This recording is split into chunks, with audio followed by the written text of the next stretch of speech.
society, for your family, for your country. তোমাদেরকে অনেক দূর যেতে হবে। এজন্য নজরের লাগামটাকে টেনে ধরতে হবে। বিষ্ণু বলেছেন আন-নাযার সাহমুন মাসমুম মিন সিহামি ইবলিস। দৃষ্টি হচ্ছে শয়তানের বিষ মাখানো তীরবানের মধ্য থেকে একটা তীর।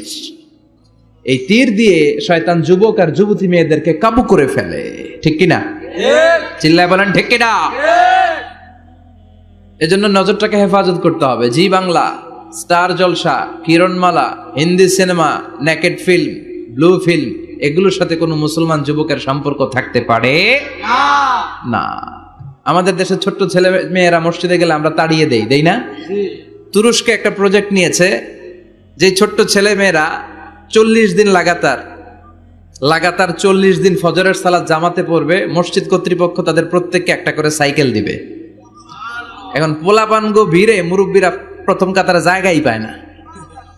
সুবহানাল্লাহ কইবেন না? সুবহানাল্লাহ। What a amazing project! কি সুন্দর ইনিশিয়েটিভ, আমরাও চাইলে নিতে পারি। ঠিক কিনা? এরপর খুব সম্ভবত কুয়েতে বা কাতারে মসজিদ কমিটি আরেকটা প্রজেক্ট নিয়েছে, সেটা হচ্ছে ফজরের সালাতে মুসল্লিদের সংখ্যা খুব কম। মসজিদ কমিটি ঘোষণা দিয়েছে যারা ফজরের নামাজে আসবে না, ফজরের নামাজে যেই পুরুষরা আসবে না,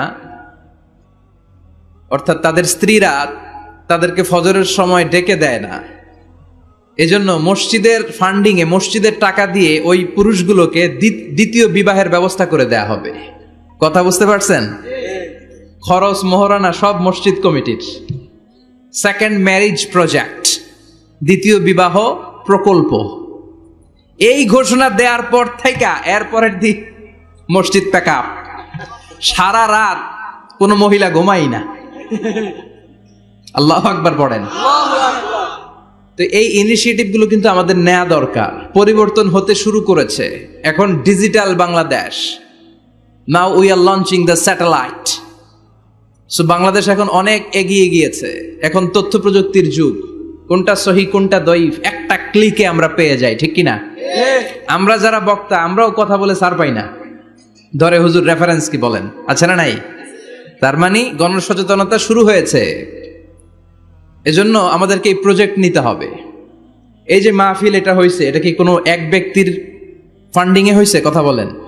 একজন 10 লক্ষ দিয়েছে 2 দিন ব্যাপী মাহফিল, এরকম না। এটা সবাই মিলে করেছি। সবাই মিলে, এরকম সবাই মিলে যুবকদেরকে বাঁচাতে হবে। সবাই মিলে একসাথে আল্লাহওয়ালা হতে হবে। সবাই মিলে একসাথে জান্নাতে ঢুকতে হবে। তাহলে যুবকদেরকে শেষ করেছে মাদক, এই মাদক থেকে বাঁচতে হবে। যুবকদেরকে শেষ করেছে পর্নোগ্রাফি থেকে বাঁচতে হবে। যুবকদেরকে শেষ করে দিয়েছে নোংরা ছাত্র রাজনীতি। আছে না নাই? টেন্ডারবাজি, চাঁদাবাজি, রাজনৈতিক দলগুলো এই যুবকদেরকে দিয়ে এই কাজগুলো করায়। ওনারা কিন্তু মাঠে নামে না। চিল্লায় বলেন। এই যে নির্বাচন পূর্ব সহিংসতা, এখানে গাড়ি ভাঙচুর, ওইখানে জ্বালাও পোড়াও, এখানে আগুন দাও, ওইখানে সন্ত্রাসবাদ, এগুলো সব যুবকদেরকে দিয়ে করানো হয়। এজন্য নোংরা রাজনীতির এই প্যানেলকে ভেঙে দেন আপনারা। সুন্দর রাজনীতির প্রচলন শুরু করেন। বরকত দিবে কে? আপনাদের একটা শক্ত সিদ্ধান্তই পারে বাংলাদেশকে সোনার মদিনার রাষ্ট্রে পরিণত করতে। চিল্লায় বলেন ঠিক কিনা? তাহলে যুবকদের সবচেয়ে বড় সমস্যা কি? মাদক, তারপর পর্নোগ্রাফি, 3 নম্বরে নোংরা ছাত্র রাজনীতি, 4 নম্বরে লেট ম্যারেজ। আছে না নাই? কয় তুই নিজের পায়ে দাঁড়া। এতদিন কার পায়ে দাঁড়াইছে? কয় তুই নিজের পায়ে দাঁড়া আগে, তারপরে বিয়ে করবি। নো, টাইমলি ম্যারেজ ক্যাম্পেইন করতে হবে। যুবক হওয়ার সাথে সাথে সোসাইটির অর্থায়নে ওকে বিয়ের ব্যবস্থা করে দিতে হবে। বিষ্ণু ইসলাম বিয়েকে অনেক সহজ করেছেন, অনেক সহজ করেছেন। এক সাহাবী বলল, ইয়া রাসূলুল্লাহ, বিয়ে করব। বিষ্ণু বললেন, হাল্লাকা সাদাক, ইয়ানি মাহর, ডু ইউ হ্যাভ দ্য ডোরি? তোমার কি মোহর আছে? কারণ বিয়ে করলে তো মোহর দেয়া লাগবে। সাহাবী বলে, মোহর টোহর কিছু নাই। কি আছে? আমার সে গরিব এই তল্লাটা কেউ নাই। বিষ্ণু বললেন, ও সাহাবী, কোরআনের কোন সূরা আছে কিনা তোমার কাছে? সাহাবী বলল, নবী, কোরআনের অল্প কয়েকটা সূরা আমার মুখস্থ জানা আছে। এক যুবতী মেয়ে বলল, নবী আমি বিয়ে করব। বিশ্বনবী বললেন, কোরআন জানো নাকি? যুবতী বলে, না কোরআন আমি জানি না। বিশ্বনবী বললেন, আমার কাছে ভালো একখানা পাত্র আছে, বিয়ে পড়িয়ে দিলাম। আর মেয়েটাকে বলল, মা তোমার স্বামীর কোনো টাকা নাই, পয়সা নাই, মোহরানা দেওয়ার মতো কিচ্ছু নাই, তুমি কোরআন জানো না, কিন্তু তোমার স্বামীর সিনার ভিতরে কোরআন আছে।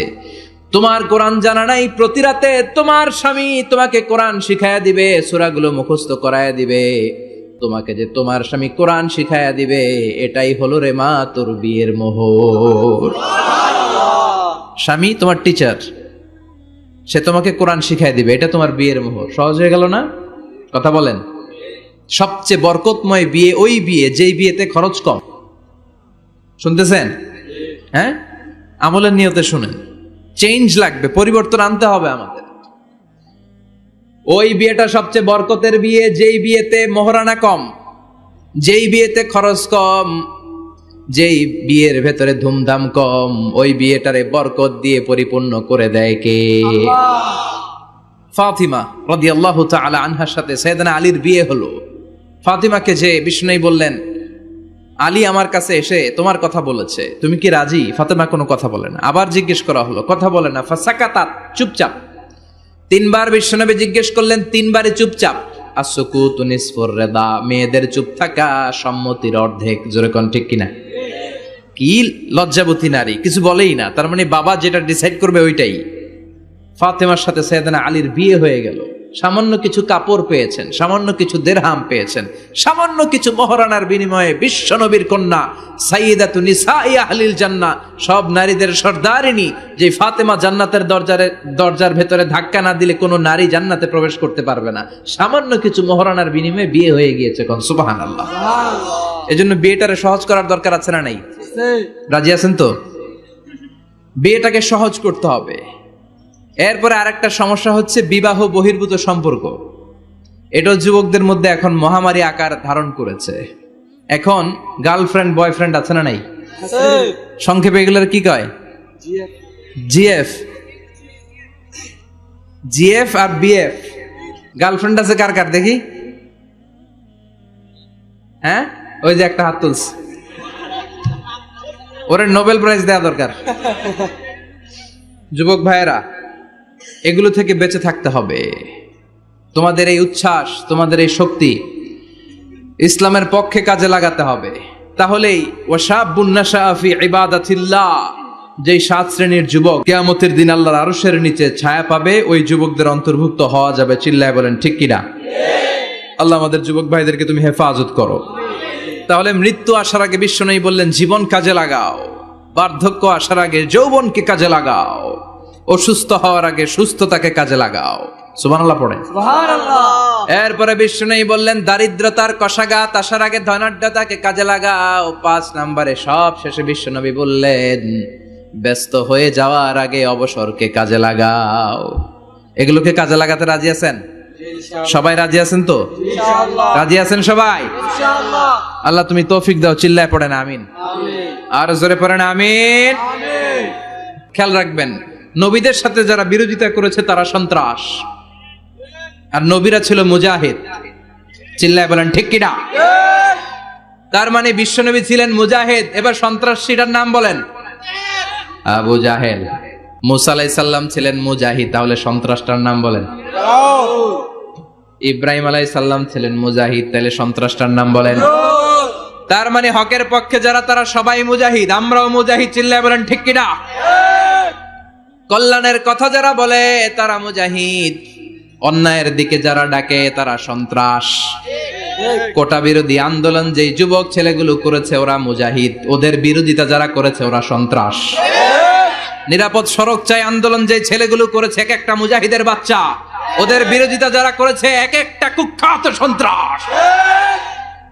এজন্য হকের পক্ষে যারা থাকবে, ইসলামের পক্ষে যারা থাকবে, ন্যায় নীতি সাম্যের পক্ষে যারা থাকবে তারা মুজাহিদ। বাই ডিফল্ট এগুলো মুজাহিদ। চিল্লায় বলেন ঠিক কিনা? আর বিরোধিতা যারা করবে সন্ত্রাস, কুখ্যাত ইন্টারন্যাশনাল সন্ত্রাস। ফেরাউনও তার নাম আল্লাহ রাখে নাই, সে তার নাম দিছিল আমি তোমাদের বড় রব। কি দিছিল?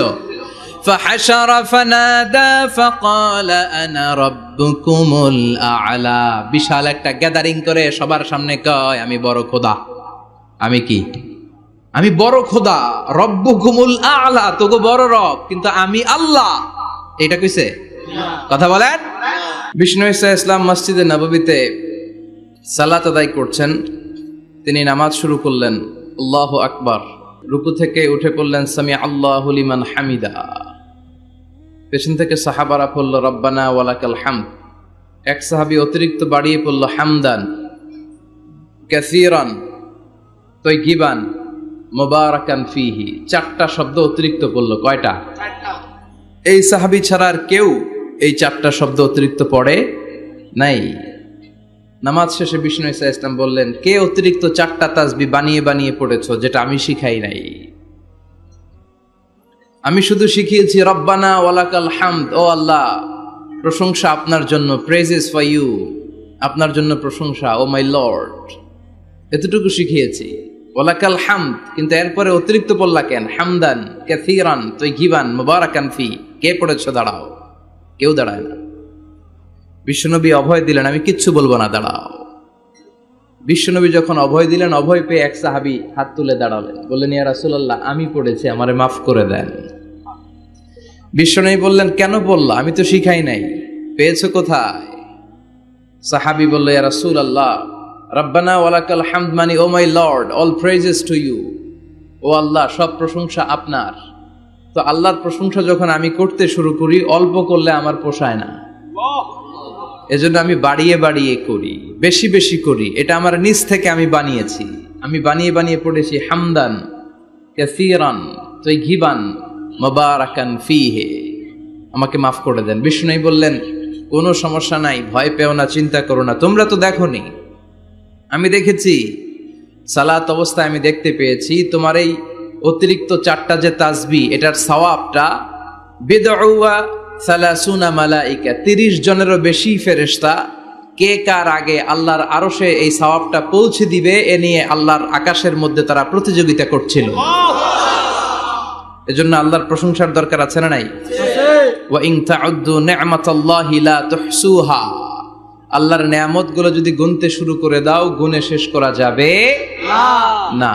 এজন্য বিষ্ণুই বলেছেন, try to utilise the privilege. আল্লাহর দেয়া প্রিভিলেজ গুলো, চান্স গুলো, অপরচুনিটি গুলো তোমরা ব্যবহার করতে চেষ্টা করো। আল্লাহর এই রহমত বরকত গুলোকে কাজে লাগাও। ইগতানিম খামসান ক্বাবলা খামসিন, 5টা জিনিসকে 5টা জিনিস আসার আগে গনিমত মনে করো, কাজে লাগাও, ইউটিলাইজ করো। Try to take the best out of it, এর সর্বোচ্চটা নেয়ার চেষ্টা করো।